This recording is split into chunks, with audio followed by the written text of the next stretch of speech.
We're going to look at a polynomial and collect the like terms, and then we'll arrange the polynomial in descending order. And the polynomial that we're working with is 3 minus x squared plus 2x cubed plus 5x squared minus 6x minus 2x plus x to the 5th power.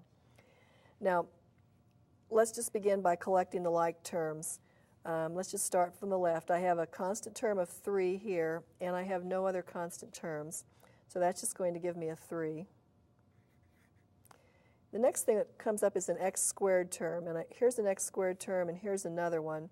So I can write this as negative 1 plus 5 x squared. Let's look at next. We have an x cubed term, and there are no other x cubed terms in this expression, so we'll just write plus 2x cubed.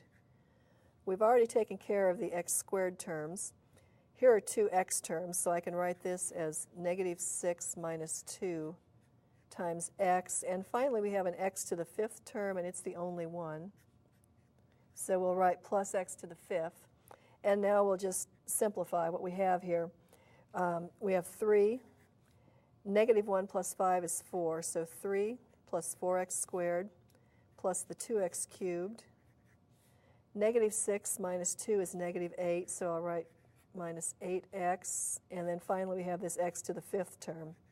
So now we've collected the like terms. We also want to arrange this polynomial in descending order, which means that we write it with the first term, the term that has the highest power of x, and then go down in descending order to the lowest power of x. And the highest power of x that we have here is x to the 5th power, so we'll write that term first.